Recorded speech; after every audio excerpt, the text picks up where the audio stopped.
So today I'd like to give you an idea about how to use Storify. Storify is an online application that can be used to collect information happening on the social web.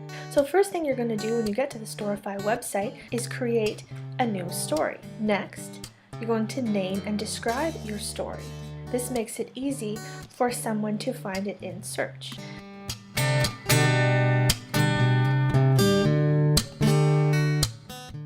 Next, you're going to choose some content and add it from the social web.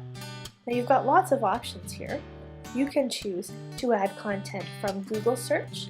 You can add images or news from Google search as well.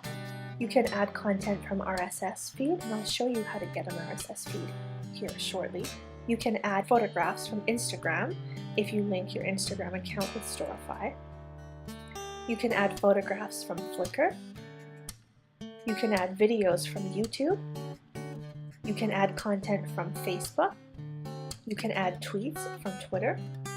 And you can also add other content that you found on Storify. Your other option is to add your own sources or embed a link. So as soon as you find some content that you would like to use, you can add it by dragging and dropping it from the right-hand side pane into the left-hand side. Storify shows you the latest information first, so it's very easy to find a tweet or something that has just been posted. You can drag and drop as many items as you would like. Storify automatically creates new pages for you.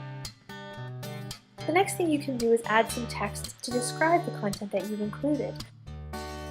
What you can also do with Storify is import from an RSS feed. So in this case, I just went to the Edudemic website and copied the link from the RSS icon, and now we can come back to Storify and paste it. You could also, if you wanted to, add all of the content from a particular feed, or at least within the time parameters that Storify is allowing. If you decided to do that, added a whole bunch of new links to articles and things, and you decide that perhaps you don't want them all, you can just simply hover over the X on the right hand side of the item and click it, and that will delete it from your story. You can also add a link to a particular website, as you've seen there. You can search for content in Google News or search for images in Google as well. You can decide how you want to reorder the content. You simply just drag and drop the items around in your story to reorder. When you're finished with your story and you're ready to publish it, you go ahead and click on that Publish button in the top right corner. Your story will be published to Storify.